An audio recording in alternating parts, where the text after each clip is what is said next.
Shalom, selamat pagi seluruh umat Tuhan di rumah dan dimanapun Anda berada. Pagi hari ini Kristus telah bangkit. Hari ini keselamatan dan kemenangan atas maut telah terjadi. Hari ini sejarah mencatatkan bahwa hanya Kristus yang pernah mati dan bangkit dari kematiannya. Karena itu, marilah kita aminkan dan kita imani bersama.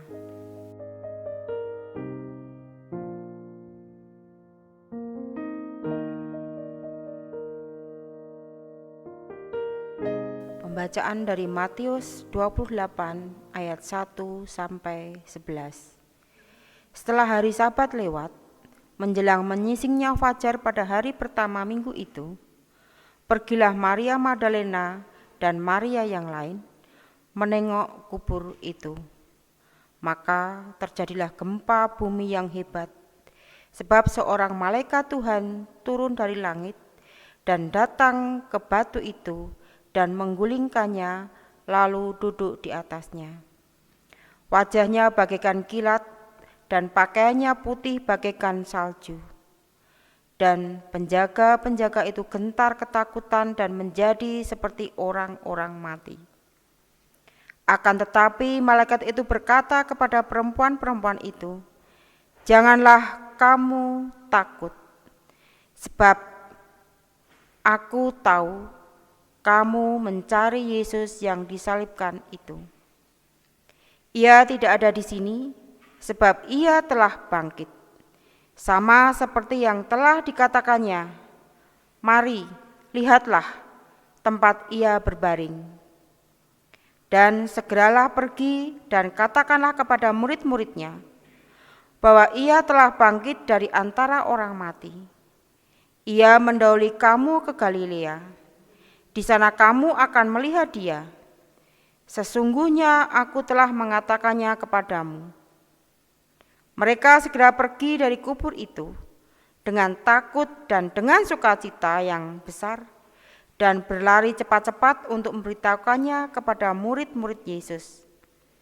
Tiba-tiba Yesus berjumpa dengan mereka dan berkata, "Salam bagimu."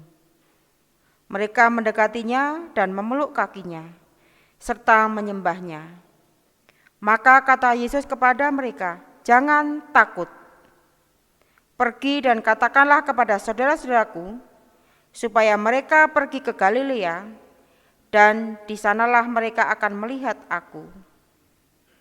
Ketika mereka di tengah jalan, datanglah beberapa orang dari penjaga itu ke kota dan memberitahukan segala yang terjadi kepada imam-imam kepala.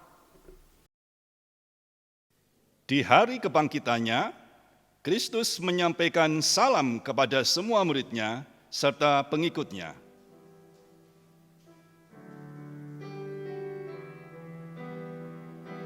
Shalom bagimu, shalom bagimu.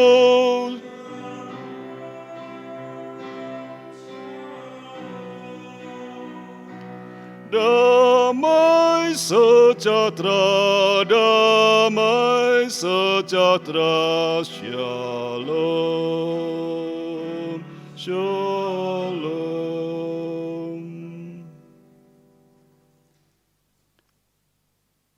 Kristus berkata, "Aku telah mati, namun lihatlah, aku hidup selama-lamanya, dan aku memegang segala kunci maut dan kerajaan maut." Kita nyanyikan, "Dia lahir untuk kami."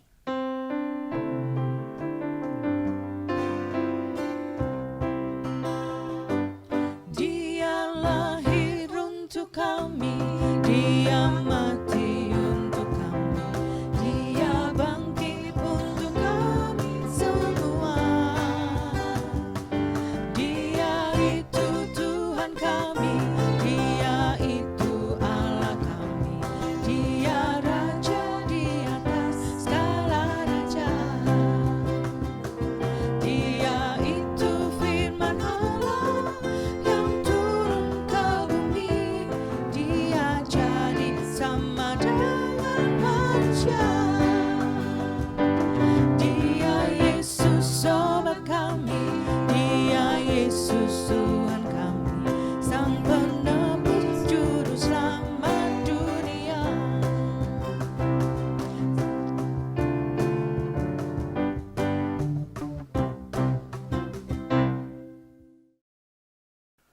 Saudara-saudaraku di rumah yang dikasihi Tuhan Yesus Kristus, marilah kita mengaku dosa kita sebagaimana Daud mengaku berdosa di hadapan Tuhan. Ya Tuhan, kasihanilah aku menurut kasih setiamu. Hapuskanlah pelanggaranku menurut rahmat-Mu yang besar. Bersihkanlah aku seluruhnya dari kesalahanku, dan tahirkanlah aku dari dosaku. Sesungguhnya dalam kesesakan aku diperanakkan, dalam dosa aku dikandung ibuku. Sekarang bersihkanlah aku daripada dosaku dengan hisop, maka aku menjadi tahir. Dengar dan jawablah pengakuan dosa kami. Mampukan kami untuk bisa saling mengasihi sepenuh hati kami. Dalam nama Tuhan Yesus Kristus, Tuhan yang telah bangkit, kami memohon pengampunan ini. Amin.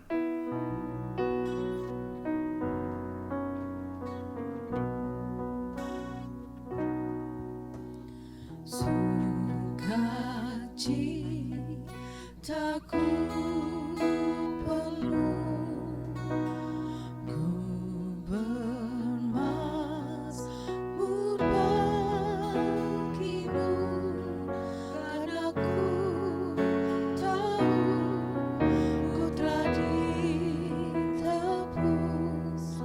oleh curahan darah-Mu.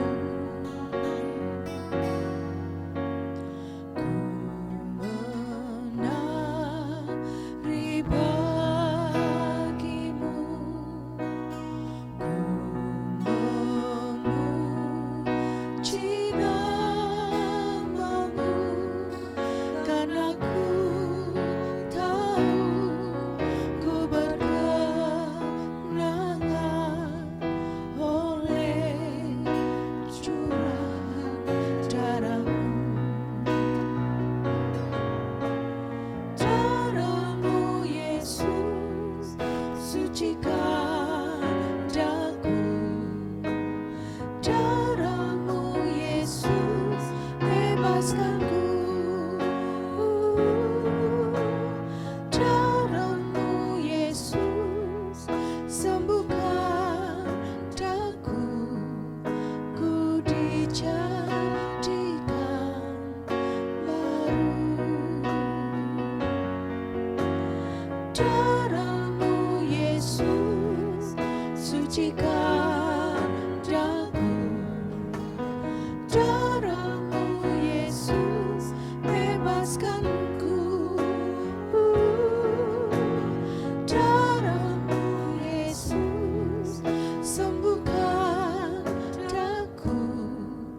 Ku dijadikan baru.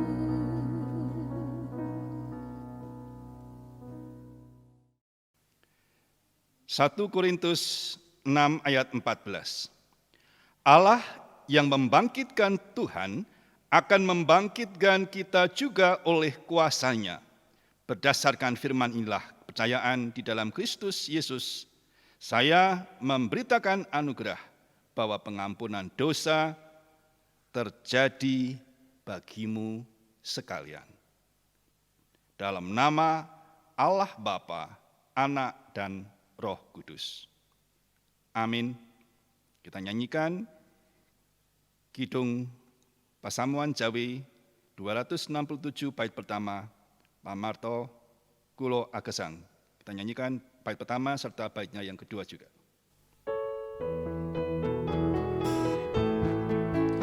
Pamarto kulo agesang, yas kulo miro akirang, kanan silo ekesang, tenyo seto krono kulo, bungune tatus panjenyo, kulo derek kesang,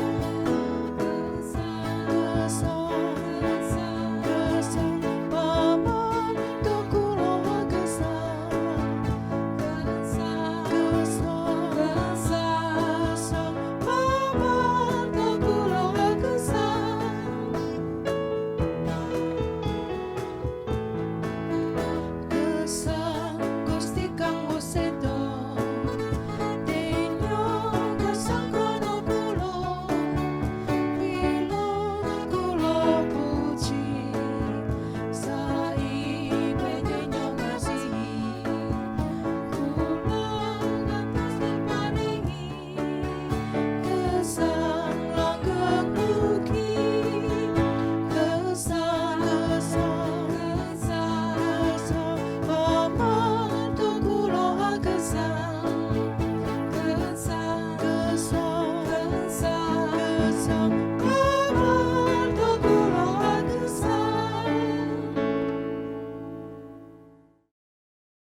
Saudara-saudara yang dikasihi Tuhan, sebelum kita menerima pelayanan firman, marilah bersama-sama kita berdoa.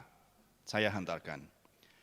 Allah Bapa yang Maha Pengasih, yang sungguh telah menyatakan kebesaran kasih dan kuasa-Mu di dalam pengorbanan dan kebangkitan Yesus Kristus. Engkau telah mengirimkan juga Roh-Mu yang kudus kepada kami, Tuhan, untuk menolong kami, untuk memberikan hikmat kepada kami, dan menuntun kami dalam segala kebenaran. Bekerjalah ya Roh Kudus, kami siap mendengarkan di dalam nama Tuhan kami, Yesus Kristus. Amin. Saudara-saudara yang dikasihi Tuhan, kita akan mendengarkan pembacaan Alkitab dari Injil Matius 28, ayatnya yang pertama sampai dengan yang ke-10. Demikian pembacaan firman Tuhan. Setelah hari Sabat lewat, menjelang menyingsingnya fajar pada hari pertama minggu itu, pergilah Maria Magdalena dan Maria yang lain menengok kubur itu. Maka terjadilah gempa bumi yang hebat, sebab seorang malaikat Tuhan turun dari langit dan datang ke batu itu dan menggulingkannya lalu duduk di atasnya. Wajahnya bagaikan kilat dan pakaiannya putih bagaikan salju. Dan penjaga-penjaga itu gentar ketakutan dan menjadi seperti orang-orang mati. Akan tetapi malaikat itu berkata kepada perempuan-perempuan itu, "Jangan kamu takut, sebab aku tahu kamu mencari Yesus yang disalibkan itu. Ia tidak ada di sini, sebab ia telah bangkit, sama seperti yang telah dikatakannya. Mari, lihatlah tempat ia berbaring, dan segeralah pergi dan katakanlah kepada murid-muridnya bahwa ia telah bangkit dari antara orang mati. Ia mendahului kamu ke Galilea, di sana kamu akan melihat dia. Sesungguhnya aku telah mengatakannya kepadamu." Mereka segera pergi dari kubur itu dengan takut dan dengan sukacita yang besar, dan berlari cepat-cepat untuk memberitahukannya kepada murid-murid Yesus. Tiba-tiba Yesus berjumpa dengan mereka dan berkata, "Salam bagimu." Mereka mendekatinya dan memeluk kakinya serta menyembahnya. Maka kata Yesus kepada mereka, "Jangan takut. Pergi dan katakanlah kepada saudara-saudaraku supaya mereka ke Galilea, dan di sanalah mereka akan melihat aku." Demikianlah pembacaan firman Tuhan. Berbahagialah kita yang mendengarkan firman Tuhan serta memeliharanya dalam kehidupan. Hosana. Saudara-saudara yang dikasihi Tuhan, dalam berita Paskah, dalam ibadah atau bahkan juga perayaan Paskah, ada dua berita yang paling pokok yang selalu ada dalam berita Paskah, atau setidaknya seharusnya selalu ada. Yang pertama adalah jangan takut. Dan yang kedua adalah beritakan Tuhan. Dua berita ini adalah berita yang saling bergandengan, saling terhubung, tidak bisa dipisahkan satu dengan yang lain begitu saja. Tahukah saudara bahwa ketakutan itu bukanlah sesuatu yang asing bagi Yesus.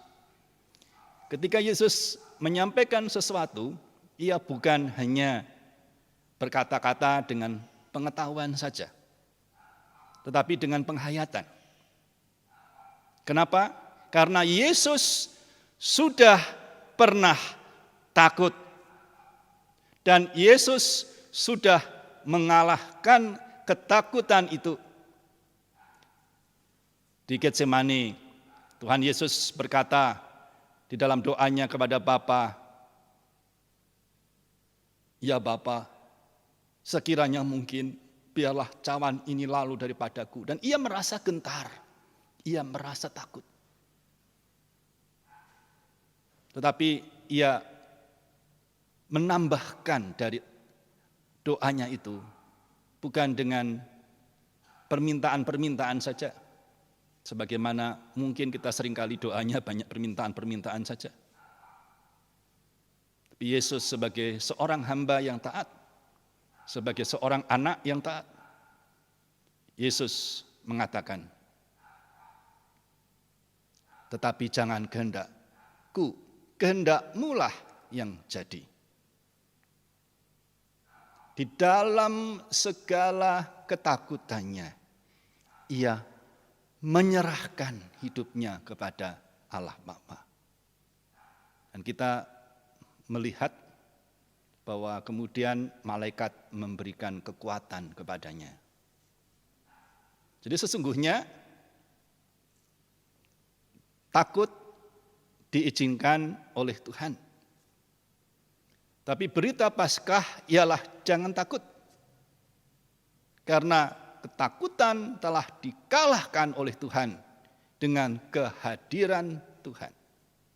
Bahkan Yesus ketika menjadi manusia, ia pun membutuhkan kehadiran Tuhan melalui pertolongan malaikat untuk memberikan kekuatan kepadanya untuk melaksanakan tugasnya.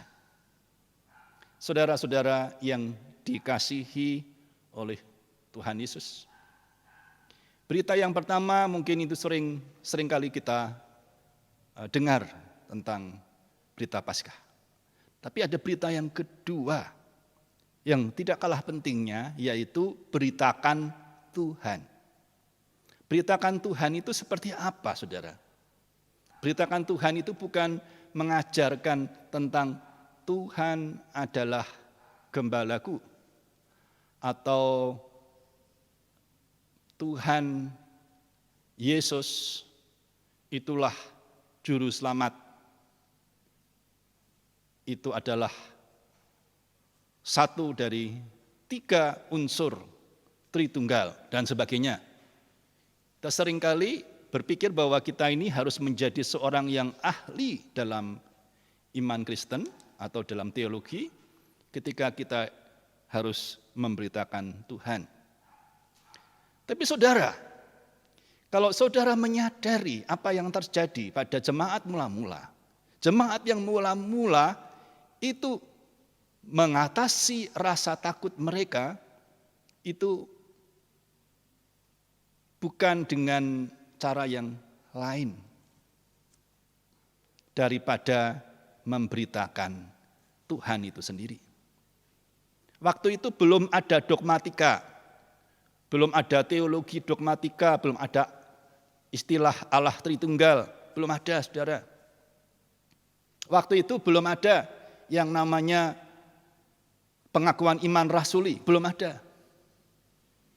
Waktu itu belum ada yang namanya liturgi gereja, belum ada. Tapi yang ada adalah pengalaman perjumpaan dengan Tuhan. Dan itulah yang Yesus katakan untuk diceritakan. Perjumpaan dengan Tuhan Yesus itulah yang diceritakan. Dan itulah yang membuat banyak orang dapat mengerti tentang kehendak Allah. Yaitu untuk menyelamatkan manusia. Karena kalau dengan pengajaran itu berguna dan mungkin ketika mendalami itu sangat berguna. Tetapi hal terpenting adalah apa yang aku alami. Apakah aku sudah berjumpa dengan Tuhan? Apakah aku sudah memiliki hubungan pribadi dengan Tuhan? Nah, kalau kita sudah membanding-bandingkan, itu memang bisa timbul masalah.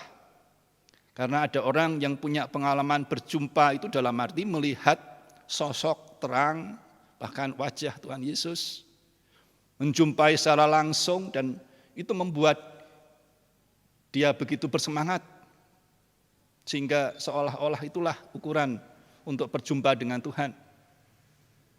Ada orang yang mengalami perjumpaan dengan Tuhan dengan menghadapi sakit. Tapi Tuhan memberikan kekuatan dan akhirnya sembuh.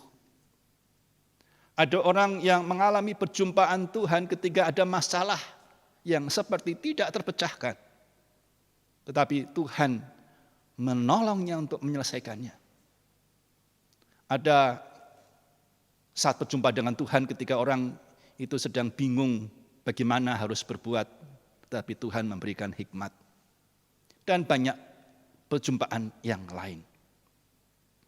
Tetapi setiap kita dalam hidup beriman pasti paling tidak diberikan satu tanda. Sekali lagi, kita semua diberikan satu tanda dalam kehidupan. Coba kita ingat, peristiwa apa yang paling berkesan dalam hidup kita yang membuat kita yakin bahwa kita berjumpa dengan Tuhan?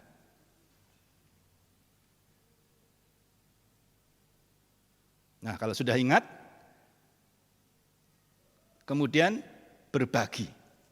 Nah, itulah sebabnya ada namanya sharing. Sharing itu bukan sharing hanya pengetahuan saya dan akhirnya menjadi perdebatan tentang pengetahuan, tetapi sharing adalah sharing pengalaman saya berjumpa dengan Tuhan. Dan itulah yang menguatkan iman satu dengan yang lain. Itulah sebabnya jemaat mula-mula itu begitu kompak, begitu bersemangat, dan orang-orang lain melihat kepada orang-orang percaya bagaimana Tuhan ada di sana. Dan mereka pun ingin untuk menjadi seperti orang-orang percaya. Nah, saudara, mungkin ada yang akan mengatakan, loh, memangnya kalau zaman sekarang tidak demikian. Memangnya kalau zaman sekarang orang tidak bersaksi. Saya kembalikan kepada saudara sendiri. Hidup saudara dan saya juga, lebih banyak waktunya untuk bercerita atau berpikir tentang perjumpaan dengan Tuhan, atau berpikir tentang diri sendiri. Nah, ini suatu hal yang tidak nyaman memang, tetapi ini harus kita sadari. Sesungguhnya itu menjadi keprihatinan Tuhan. Kalau gereja-gereja saat ini tidak memperjumpakan orang dengan Tuhan. Ada yang memperjumpakan umat atau hadirin dengan kuasa kesembuhan. Sampai saat ini saya yakin bahwa kuasa kesembuhan ada di dalam nama Yesus Kristus. Tapi kalau kita memperhatikan kehidupan Paulus, juga orang yang dibawa Paulus, bahkan juga penderitaan Yesus sendiri di Via Dolorosa, kita tahu bahwa sakit dan penyakit itu bukan tidak mungkin dialami oleh orang percaya. Dan jangan kita dengan arogan, lalu kemudian mengecilkan Tuhan Yesus itu hanya di dalam sebuah kesembuhan atau kesehatan. Juga ada orang yang mengukur dari kehadiran Tuhan itu dengan banyaknya jumlah orang di jemaat. Apalagi kalau gedung gereja besar dan penuh meluap, bertingkat 7. Gambaran hiperbola ya sedikit ya. Artinya bagaimana jemaat itu merasa di dalam Tuhan kalau mereka berkumpul banyak. Tetapi kalau berita tentang Tuhan Yesus yang telah disalibkan dan telah bangkit ini tidak diberitakan, itu bukan gereja Tuhan lagi. Gereja Tuhan harus berbicara tentang salib. Dan Rasul Paulus sudah mengingatkan bahwa pada akhir zaman akan ada zamannya di mana orang-orang itu mengumpulkan pengkhotbah-pengkhotbah, mengumpulkan pengajar-pengajar yang menyenangkan telinga mereka. Sehingga seakan-akan Tuhan itu tidak mengalami penyaliban. Atau seakan-akan itu adalah bagiannya Tuhan Yesus di dalam salib, atau Yesus sendiri yang menanggung semua itu, tetapi kita tidak. Kan Yesus sudah membayar sampai lunas, betul. Tetapi kita dipanggil untuk memikul salib kita masing-masing. Bukankah demikian ajaran Tuhan? Kalau engkau sungguh-sungguh mau mengikut aku, sangkal diri, pikul salib, dan ikut aku. Demikianlah kata Yesus. Dan Yesus memberikan gambaran yang jelas bahwa banyak orang yang sebenarnya tidak mau, karena yang mereka pikirkan adalah bagaimana supaya mereka sukses, bagaimana supaya mereka sehat, bagaimana supaya mereka kaya, bagaimana supaya mereka mendapatkan segala sesuatu. Tetapi pusatnya kembali lagi adalah diri sendiri. Atau pusatnya barangkali adalah gerejanya. Atau pusatnya adalah organisasinya. Saudara-saudara yang dikasihi oleh Tuhan. Setiap kita sekali lagi diberikan tanda, diberikan poin. Dan tanda atau poin perjumpaan dengan Tuhan itu tidak akan terus dialami terus-menerus. Rasul Paulus itu menjumpai sinar yang menyala-nyala itu hanya sekali. Menjumpai suara yang memanggilnya itu hanya sekali. Tapi itu sudah cukup untuk menunjukkan bahwa Tuhan ada dan Tuhan punya maksud. Mungkin saudara pernah sekali membaca kitab suci dan tiba-tiba firman Tuhan itu melompat, menggetarkan hati kita dan kita menjadi mantap sebagai pengikut Kristus. Dan itu adalah sebuah hal yang luar biasa. Tetapi tidak akan berjalan terus-menerus. Akan selalu ada badai, topan, dan segala macam halangan untuk membuat kita lupa akan peristiwa-peristiwa itu. Tetapi saudara-saudara yang dikasihi Tuhan, sekali lagi, Yesus menyatakan jangan takut. Ada orang yang takut, itu pertama kali takut karena merasa terancam. Seperti para murid yang merasa akan menjumpai hantu ketika melihat Yesus yang sudah bangkit. Atau barangkali juga pada saat para murid melihat badai atau aniaya atau sesuatu yang memang membuat mereka menjadi takut. Itu takut yang manusiawi.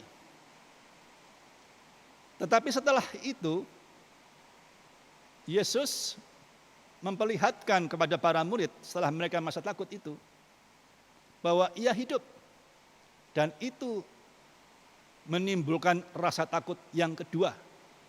Itulah yang dikatakan takut di dalam kasih, ajrih asih. Takut di dalam kasih, ajrih asih adalah begitu kagumnya, dengan begitu hebatnya Tuhan yang mengalahkan ketakutan, yang mengalahkan maut, yang mengalahkan segala penderitaan dunia dengan kebangkitannya. Itu satu tanda terakhir yang penting untuk umat manusia, bahwa ketakutan yang mereka miliki harusnya ajrih asih. Nyatakan itu saudara. Nyatakan itu kepada teman-teman saudara, kepada teman-teman medsos saudara, kepada teman-teman dalam anggota keluarga. Dan kita tahu bahwa yang namanya dunia online sekarang itu banyak diisi dengan bermacam-macam. Tapi jarang kita jumpai kesaksian, pengalaman, perjumpaan dengan Tuhan. Makanya jangan salahkan Tuhan kalau Tuhan terus mengizinkan adanya pengujian-pengujian. Sampai kapan kita mau sadar bahwa Tuhan meminta kita untuk bersaksi? Katakanlah dengan satu kalimat atau satu alinea, status apa yang Tuhan telah lakukan.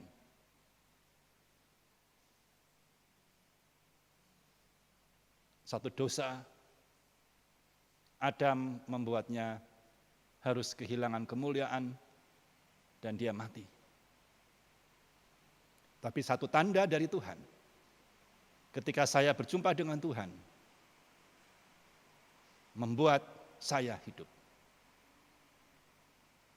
Detailnya, rinciannya adalah sesuai pengalaman saudara dan saya. Lakukanlah itu saudara. Dan Paskah itu baru benar-benar mencapai tujuannya. Bukan lagi perayaan yang gegap gempita.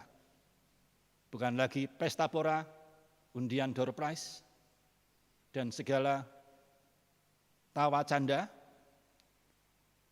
yang memang mendatangkan sukacita, tetapi kehilangan hati Tuhan. Katakanlah itu saudara. Tuhan menyertai saudara. Amin.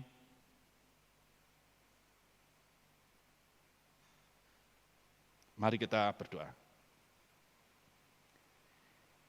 Allah Bapa di surga, Allah yang hidup, Allah yang kami kenal dalam Yesus Kristus. Kalau kami meluangkan waktu untuk sementara mengingat satu peristiwa yang terpenting dalam hidup kami ketika Engkau menyatakan kehadiran-Mu dalam hidup kami. Itu cukup bagi kami Tuhan untuk mengetahui bahwa Engkau hadir dan Engkau ada di tengah-tengah kami. Kami mohon ampun kalau kami sering meninggalkan-Mu Tuhan, dan kami melupakan akan inti dari kebangkitan-Mu, agar kami bangkit dan menyaksikan tentang Tuhan yang adalah pemilik dari hidup ini. Dialah yang menguasai alam semesta ini dan yang menyelamatkannya. Oleh karena Allah sudah melakukannya di dalam Yesus Kristus yang telah turun ke dalam dunia untuk menanggung segala hukuman atas dosa kami. Ajar kami untuk menjadi pengikut-Mu Tuhan, sebagaimana jemaat mula-mula, untuk bersehati, untuk bersaksi, bukan untuk kemegahan gereja kami atau agama kami, atau kelompok kami, atau keluarga kami, atau nama kami, tetapi hanya supaya orang juga bisa berjumpa dengan Tuhan. Sebagaimana para murid juga dipanggil untuk menyaksikan perjumpaan dengan Tuhan. Terima kasih ya Tuhan, di dalam nama Yesus Kristus yang adalah Tuhan dan Juru Selamat kami berdoa. Amin.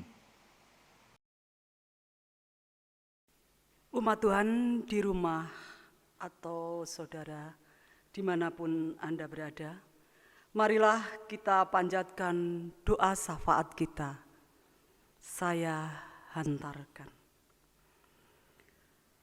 Bapa kami yang ada di surga, kami mengucap syukur dan berterima kasih atas berkat dan penyertaan yang Kau berikan sebagai bentuk kasih sayang kepada kami. Sehingga pada kesempatan ini, kami dapat memuliakan nama-Mu dalam memperingati Paskah, memperingati kebangkitan-Mu. Kiranya kami boleh merasakan kehadiran-Mu di dalam rumah kami, dengan terus berusaha saling menolong, saling mengasihi, dan saling mengingatkan. Seperti kasih Kristus yang selalu terpancar dalam rumah kami. Kami juga ingin memohon kepada Engkau, supaya pemerintah yang pada saat ini dalam menangani pandemi COVID-19, kiranya pemerintah dan seluruh jajaran dan tim medis yang menangani dapat menjalankan tugas sebagaimana mestinya. Demikian juga warga jemaat GKJ Karangalit, Engkau memberikan kekuatan dan kesehatan serta kecukupan. Sehingga dalam suasana seperti saat ini, kami dapat menghadapi semua itu karena Engkau menolong kami. Sejatinya masih banyak permohonan yang ingin kami sampaikan, namun keterbatasan kami hanya menyerahkan di dalam kehendak-Mu. Ampuni segala dosa dan kesalahan kami, Bapa, baik melalui mulut kami, pikiran kami, hati kami, terlebih perbuatan kami yang tidak sesuai dengan kehendak-Mu. Doa ini kami panjatkan di dalam nama Tuhan Yesus, Juru Selamat kami yang hidup. Puji Tuhan. Amin.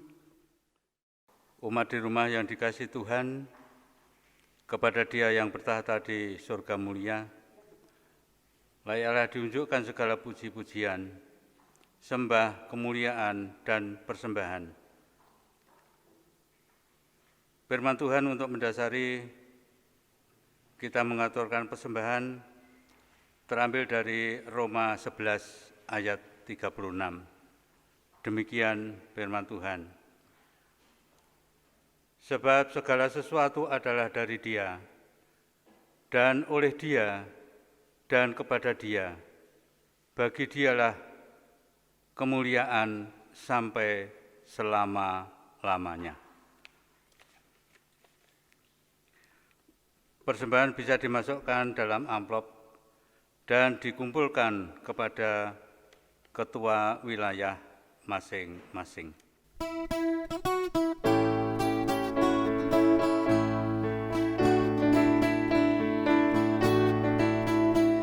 Di sini aku bawa Tuhan, persembahan hidupku semoga berkenan. Berapalah nilainya Tuhan dibandingkan berkat-Mu yang telah Kau limpahkan. Terimalah Tuhan, oh terimalah Tuhan.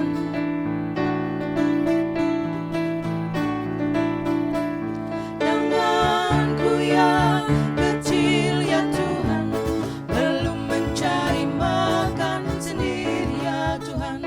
Terimalah hatiku Tuhan, menjadi persembahan yang Tuhan berkenan. Terimalah Tuhan, oh terimalah Tuhan. Bapak, Ibu, Saudara, marilah kita mengaturkan persembahan dengan doa. Kami hantarkan.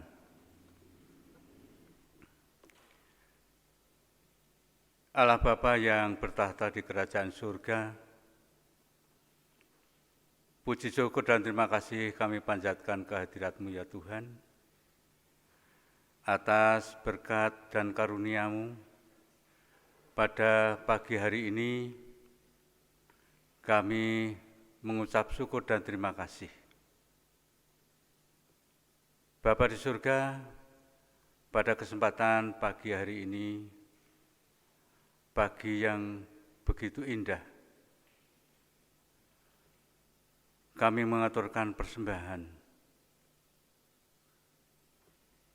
Terimalah dan sucikanlah persembahan kami.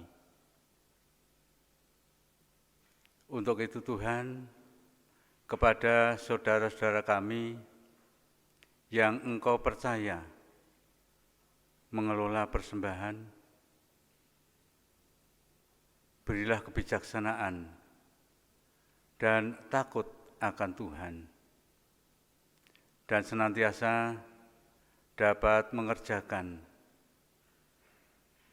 dengan baik atas tuntunan Tuhan. Bapa di surga, terima kasih atas firman-Mu yang disampaikan oleh Bapak Pendeta Hanantokusumo. Firman-Mu menjadi makanan rohani kami. Akan kami terapkan, kami laksanakan di dalam kehidupan kami sehari-hari. Dan sebentar lagi kami akan undur dari tempat ibadah ini, Tuhan. Tuntunlah kami dari rumah ibadah ini menuju ke rumah kami masing-masing, penuh keselamatan, kedamaian di dalam keluarga kami masing-masing. Dan kami ingat kepada Tuhan Yesus Kristus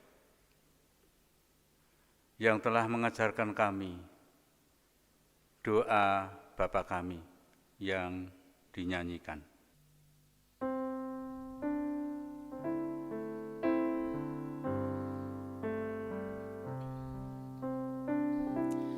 Bapa kami yang ada di sorga,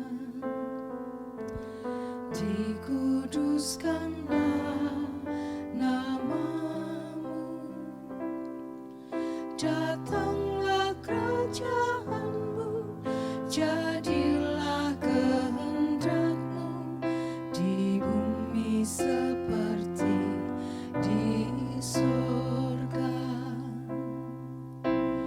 Beri kami hari ini makanan yang secukupnya, ampuni salah kami seperti kami ampuni yang bersalah pada kami. Jangan bawa kami dalam pencobaan, melainkan lepaskan kami dari yang jahat. Sebab Kaulah yang punya kerajaan dan kuasa dan kemuliaan sampai selama-lamanya. Amin.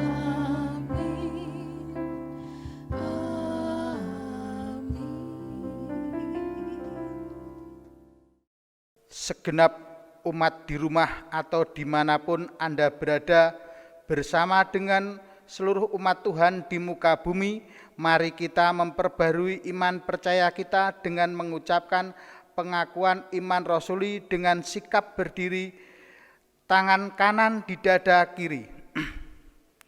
Yang demikian, aku percaya kepada Allah Bapa yang Maha Kuasa, Khalik langit dan bumi, dan kepada Yesus Kristus, anaknya yang tunggal Tuhan kita, yang dikandung daripada Roh Kudus, lahir dari anak darah Maria, yang menderita di bawah pemerintahan Pontius Pilatus, disalibkan, mati dan dikuburkan, turun ke dalam kerajaan maut.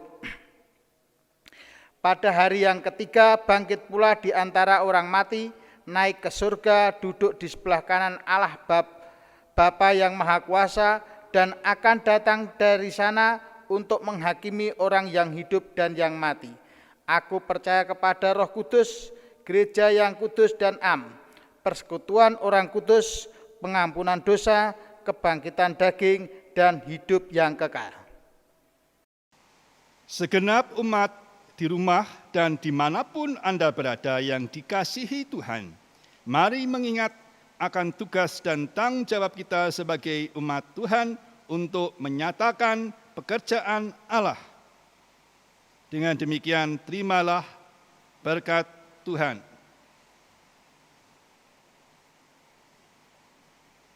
Tuhan memberkati saudara dan melindungi saudara. Tuhan menyinari saudara dengan wajah-Nya dan memberi saudara kasih karunia. Tuhan menghadapkan wajah-Nya kepada saudara dan memberi saudara damai sejahtera. Amin. Kita tutup dengan bersama-sama menyanyikan Kami Memuji Kebesaran-Mu.